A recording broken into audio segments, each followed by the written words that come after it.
Welcome students to GDC classes. I am Ketki and today we are going to see about pharmaceutics session. Under pharmaceutics, we all know that various important dosage forms are there. Among that, one of the important is capsule dosage form. So we are going to see some of the important contents of capsule in this part 1. So let's see what are the different contents that we are going to see in today's session. So first is history. So if we are seeing any of the point, we should know what is the history of that dosage form, like what are the scientists and their contribution towards this particular topic.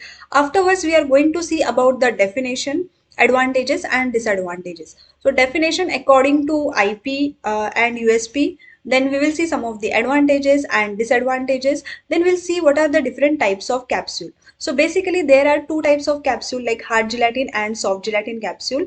We will see what is the key difference between hard gelatin capsule and soft gelatin capsule. Afterwards, we are going to see gelatin and its type. So gelatin is also of two types, type A and type B. We'll see what is type A, what is type B gelatin. Then we will see the process of manufacturing of gelatin. Process of manufacturing of gelatin. Basically, gelatin is obtained from various raw materials like animal collagen. So depending upon what material we are taking, the treatment also varies. So we are going to see this process of manufacturing of gelatin, and afterwards we will see what are the important specifications of gelatin. For example, viscosity, bloom strength or gel strength, what are the units, how it is determined. So these all points and some of other components will also be there, so that we are going to see in today's session. So first let's start with the history. Now the history started in 1730. In 1730, 𝙂𝙂 was the name of the scientist. 𝙂𝙂 was the name of the scientist from Vienna. So what he did, he developed a method of taste masking. Like turpentine was a drug in the treatment of gout. We all know that turpentine, important this one is. So turpentine is used in the treatment of gout. But this pure turpentine has some unpleasant taste. It has some unpleasant taste. So 𝙂𝙂 invented one technique to incorporate this drug into a capsule. So the history started from that time. So he developed an oval shaped capsule for covering up the unpleasant taste. For covering up the unpleasant taste. After 1730, almost after a century, in 1834, there were two scientists, 𝘂𝙂 and 𝘂𝙂𝙎. 𝘂𝙂 and 𝘂𝙂𝙎. So they invented gelatin capsule. They invented gelatin capsule, and they got the patent in 1834. They got the patent in 1834. Their invention was contributing to production of single piece capsule. Single piece olive shaped gelatin capsule. It was a single piece which was closed by a drop of warm concentrated gelatin solution. Now gelatin is soluble in water, so whenever a concentrated gelatin, warm gelatin solution is placed on that, so it covered or it was closed by that one. So for that invention, they received their patent, 𝘂𝙂 and 𝘂𝙂𝙎, in 1834. After 1834, in 1846, two Frenchmen was there, like Jules Leubai. So Jules Leubai first suggested two piece. Now initially 𝘂𝙂 and 𝘂𝙂𝙎 suggested single piece. Now here Jules suggested a two-piece capsule which was produced by dipping into silver coated metal pins. Silver coated metal pins, they were dipped into a gelatin solution, and after drying we get the two parts, so it is known as two-piece capsule. For that, means he contributed to that invention in 1846. After that, a two-piece telescoping capsule invented by James Murdoch of London, 1848. He also got the patent in London in 1865. He got the patent in England in 1865. In 1931, after this James Murdoch, in 1931, the author Colton, he designed a machine to manufacture bodies and caps of the capsule to form the gelatin capsule. So these were all the scientists that contributed towards the invention of capsule shell, gelatin solution, etc. Now let's start with the definition and advantages, disadvantages. So first, the definition is according to USP. According to USP, Capsule are solid dosage form in which the drug is enclosed. Drug is enclosed either a hard or soft soluble container or shell. Either hard or soft soluble container or shell in which the drug is enclosed. The shells are usually formed from gelatin. Basically, the shell it is formed from gelatin only, but some other materials like starch can be used. So this is the definition according to USP. Now let's see what is the definition according to IP. What is the definition according to IP? Capsules are solid dosage form in which drug substance is enclosed. Drug substance is nothing but your API. It is enclosed within hard or soft soluble shell. This is also known as hard or soft soluble shell. It is usually formed from gelatin. It is usually formed from gelatin. It has to be. Why it is known as soluble? According to USP, also according to IP, because whenever a patient will take that gelatin capsule in the gastrointestinal fluid, it has to be solubilized. So it is known as hard or soft soluble shell. Now the term capsule is derived from the Latin word which means capsula, Capsula means small container.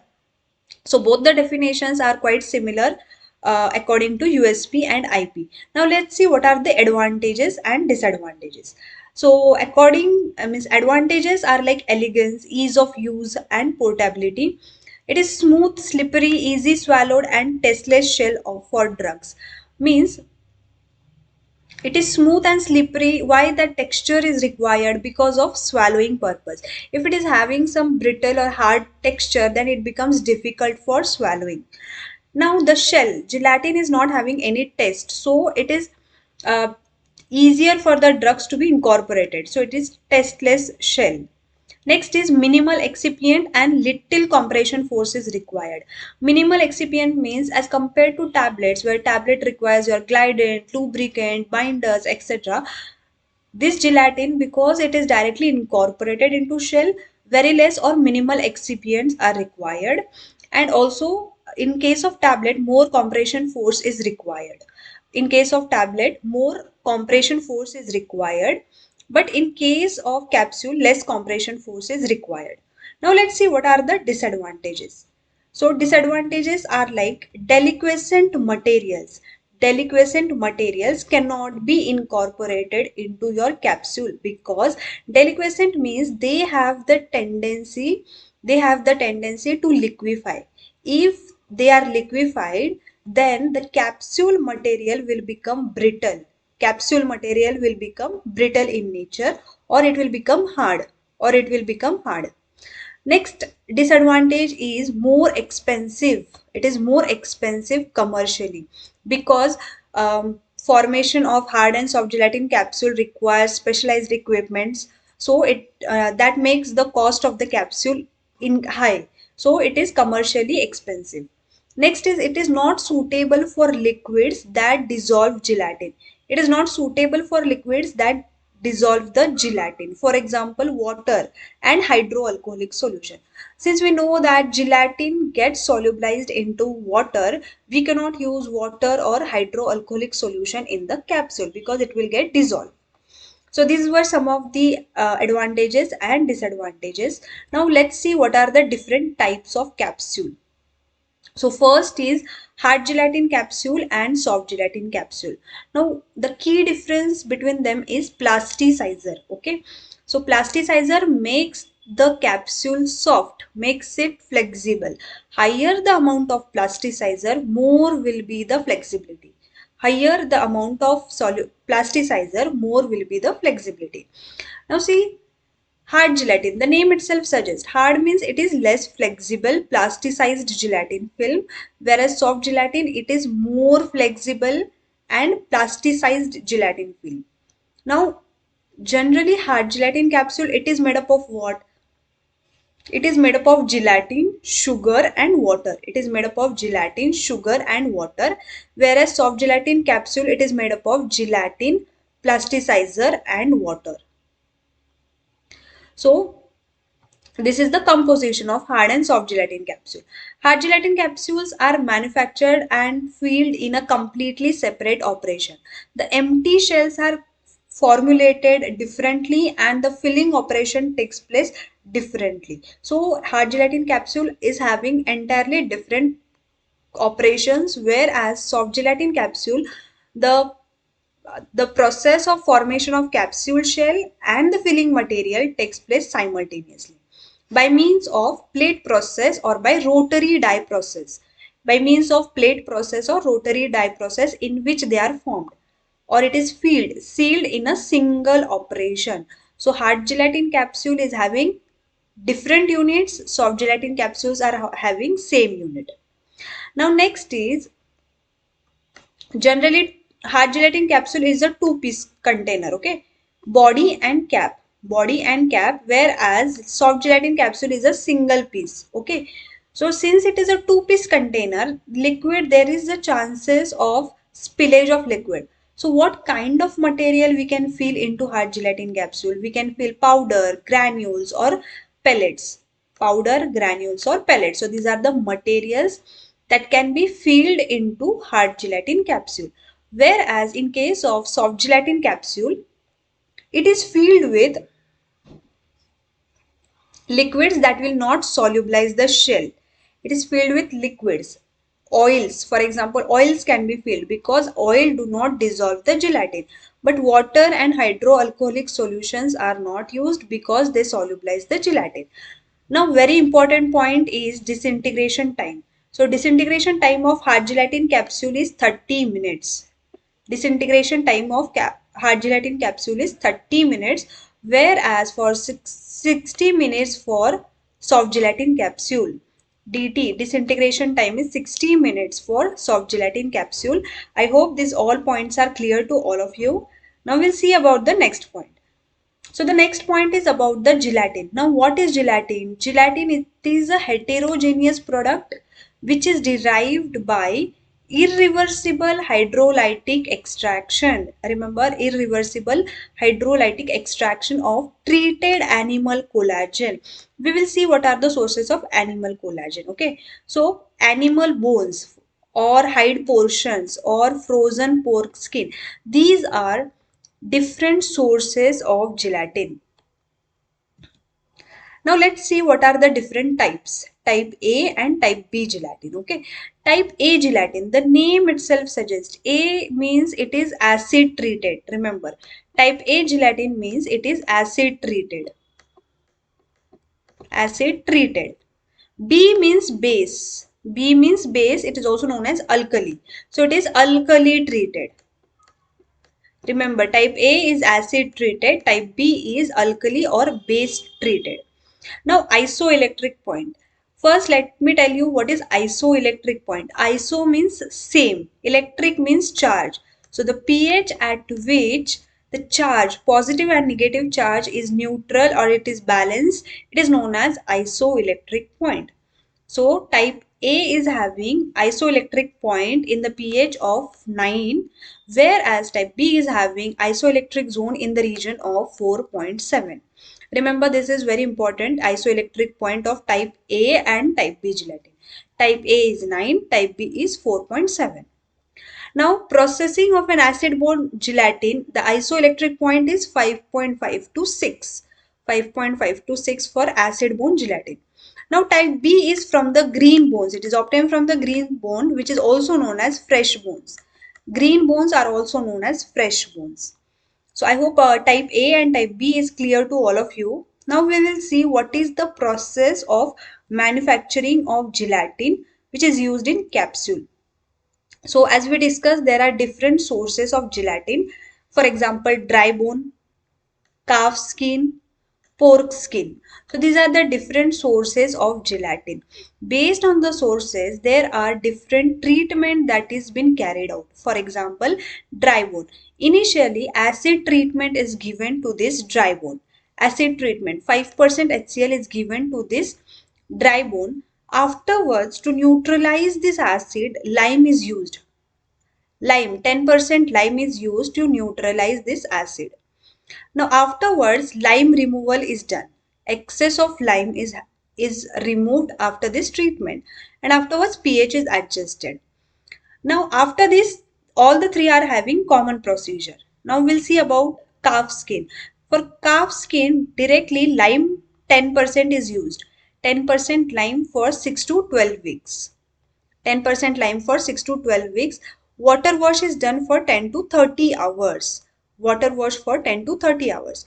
Afterwards, the last is pork skin. Now for the pork skin, acid treatment is done with 1 to 5% HCl for 10 to 30 hours, and afterwards the acid is removed. The acid is removed. Till here, there is a different procedure, but after this, no matter what is your source, it is having some common procedure. For example, hot water extraction. Hot water extraction. Afterwards, it is filtered and vacuum concentrated. After vacuum concentration means your maximum of water will be removed. Maximum water will be removed after this treatment, and it is cool to solidify. It is cool to solidify and air to dry. After drying, you will get some bigger sizes of gelatin. So to reduce the particle size, milling is done. Milling is done to reduce the particle size, and you will get the gelatin in terms of powder form. So this is the procedure for manufacturing of gelatin, that is from dry bone, calf skin and pork skin. Depending upon the raw material, the various treatment has been given to obtain the gelatin powder. I hope this point is clear to all of you. We'll see about the next point, that is important specifications of gelatin. Now, what are the important points to remember in case of gelatin? So, first is bloom strength. Bloom strength is also known as gelatin's gel strength. Bloom strength is also known as gel strength. Now, it is the measure of cohesive strength of the cross-linking. It is the measure of cohesive strength. Cohesive means what? The force of attraction between similar molecule. The force of attraction between similar molecule. If we talk about this case, the force of attraction between gelatin molecules. The force of attraction between gelatin molecules. So it is the cohesive strength of the cross-linking that occurs between gelatin molecule, and it is proportional. It is proportional to the molecular weight. It is proportional to the molecular weight. Means greater the molecular weight or higher the molecular weight, more gelatin molecules will be present and more cross-linking will be present, which leads to higher bloom strength or gel strength.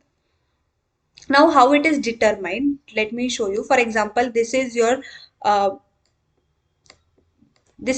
gel for which you have to determine its gel strength. Then this is a plastic plunger. Okay, this is a plastic plunger. You have to add weights. You have to add weights into this one, so that the plastic plunger will move inside the gelatin. Plastic plunger will move inside the gelatin. Now, how much deep it should go? 4 mm deep. 4 mm deep. Before that, this gelatin for which you are determining the bloom strength, that is held at 10 degrees Celsius. Remember this, very important, that is held at 10 degrees Celsius for 17 hours. For 17 hours. And we have discussed like gelatin is soluble in water. So at what percentage you are checking the bloom strength or gel strength is important. So we are checking at 6 into 2 by 3 percentage. 6 into 2 by 3 percentage.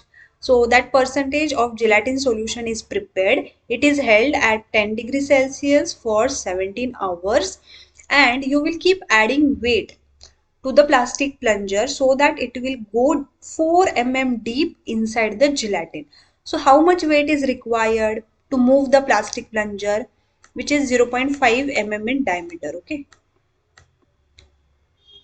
0.5 inches in diameter and 4 mm deep. Okay, so how much weight is required here? So that is nothing but bloom strength or gel strength. Since we are determining the weight, the unit has to be grams. The unit of gel strength or bloom strength is grams. Okay.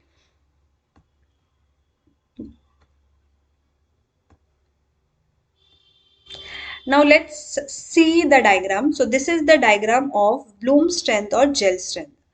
So this is the gelatin. This is held at 10 degrees Celsius for 17 hours. And the viscosity is 6 into 2 by 3 percentage. The viscosity means the percentage of gelatin is 6 into 2 by 3 percentage. And how much weight is required to move the plastic plunger 4 mm deep. So that weight is given in terms of grams. The weight is given in terms of grams. So the weight is 150 to 250 gram. 150 to 250 grams.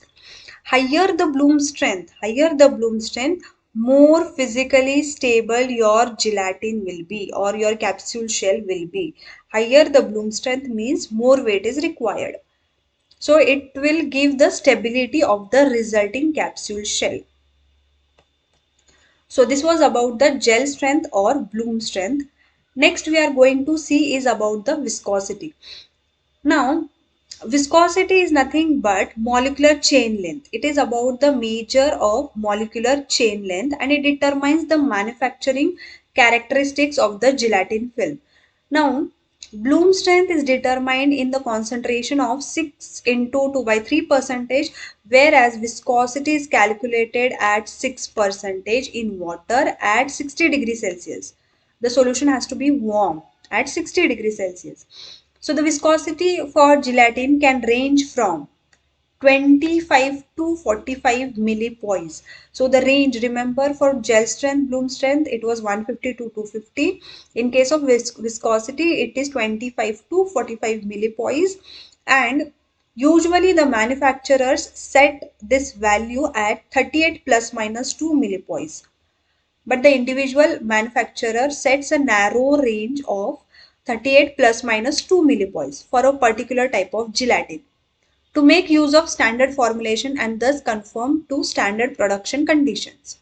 Now, usually low viscosity 25 to 32 millipoise and high bloom 180 to 250 gram gelatins are used in conjunction with the capsulation of hygroscopic vehicles of solid. Generally, higher bloom strength and low viscosity is generally preferred. So remember the ideal range and at what concentration we are checking the viscosity. Now next is iron content. Of gelatin. Okay, so basically what is the element which is present in the gelatin? So iron is always present in the gelatin. It is present as in the raw material of the gelatin. And its concentration usually depends on the iron content of the large quantities of water used in the manufacture. Now they may ask a question like which is the element present in the gelatin. So iron is always present in the raw gelatin. Now gelatin used in the manufacture of soft gelatin capsule should not contain. There has to be certain limit for this element because there are chances like organic compounds which is present inside the shell, they may react with the iron content. So the ppm has to be decided. So it should not contain more than 15 ppm. It should not contain more than 15 ppm of this element because of its effect on food, drug and cosmetics, FDC, certified dyes and its possible color reaction with organic compounds. So because of this reason, it has to be present below 15 ppm. Now next is plasticizer. As we have already discussed, plasticizers are more common for soft gelatin capsule because that makes the capsule shell soft or flexible. Now the ratio of dry plasticizer to dry gelatin determines the hardness of the gelatin shell. Higher the plasticizer, lesser will be the hardness and more will be the softness, assuming that there is no effect from the capsulated material. So what kind of plasticizers we are using? We are using glycerin USP, sorbitol USP, pharmaceutical grade sorbitol special or any of the combination of this. So it is generally used. We will see what is the ratio and in what ratio it should be present. So first is hard. So ratio of dry glycerin to dry gelatin. Now here they have taken the example of glycerin. So see, if ratio is 0.4 divided by 1, that is 0.4 by 1, then it is hard. hard capsule will be formed. For the medium, little bit plasticizer is increased from 0.4 to 0.6. From 0.4 to 0.6. So it is a medium. The nature is medium. Now it is increased to 0.8. It is increased to 0.8. So it is becoming more soft. It is becoming more soft. So that is 0.8. So as you increase the plasticizer amount, the softness or flexibility will also increase. Now hard capsule, it is generally for the oral, oil based, shell softening products and those which are used for hot and humid areas. For that reason we are using this hard capsule shell. Now next is the medium one, in which the ratio is 0.6 divided by 1. 0.6 divided by 1. So it is used for the oral, tube, vaginal, oil based, water, miscible based or shell hardening products and those that are required for the temperature areas, temperate areas. So this is used for medium, it is used for these condition. Next is soft, in which the ratio is 0.8 by 1. So it is used for the tube, vaginal, water miscible based or shell hardening products. So these are the different application in which hard or the medium or the soft capsule shells are used. Now next is other components. What are the other components? So first is preservatives. Now we are using gelatin solution. Solution, it is present in water. So generally this water is susceptible to microbial growth. So preservatives has to be added. So whenever the preservative name comes, so parabens are most commonly used. So parabens are most commonly used. In this case also methyl paraben and propyl paraben or propyl paraben is used. Remember their percentage or the ratio, that is 4:1. 4 parts of methyl and 1 part of propyl. How you will remember? 1, 2, 3, 4. M has how many lines? 4 lines. So 4 parts of methyl and 1 part of propyl. 4 parts of methyl, 1 part of propyl are present. Afterwards, colorants. Some colorants we are adding. So that colorants has to be certified by FDC, DNC, water soluble dyes. Then certified lakes are used, pigments are used, vegetable colors alone or in combination. These colorants are used. Titanium dioxide. Now, if the API material is having, like, if they are susceptible to light, then we are adding some opacifier. These opacifiers will not allow the sunlight to reach inside the capsule material. So it will give the opaque nature. It will give the opaque nature. And for that reason we are adding titanium dioxide in the concentration of 0.2 to 1.2% opacifier. Now next is for flavor, odor and taste. Ethyl vanillin. Ethyl vanillin, it is added in the concentration of 0.1%. Next is essential oils. Essential oils are also added for flavoring in the concentration of up to 2%. In the concentration of up to 2%. Now sucrose. Sucrose is added up to 5%. It is added up to 5% to produce chewable shell. If capsule shell has to be chewed, then we have to add some sweeteners, that is sucrose. Next is fumaric acid. This is very important. Fumaric acid is added in a concentration of 1%. In the concentration of 1%. Now why it is added? It aids in solubility. As we discussed, whenever the patient will take this gelatin capsule in the body, it has to be solubilized in order to remove the contents from the shell. So to help in the process of solubilization, we are adding fumaric acid. We are adding fumaric acid. This is the first role. Second role is reduce the aldehydic tanning of gelatin. Now, gelatin is susceptible to aldehydic tanning. That is the reason we are adding fumaric acid. If fumaric acid is added, it will reduce the aldehydic tanning of the gelatin. So these were two important purpose of adding fumaric acid, and these are different components that are added into the shell along with the gelatin and plasticizer. So this was about the first part of the capsule material. The remaining we will see in the part 2 of the capsule. Thank you so much.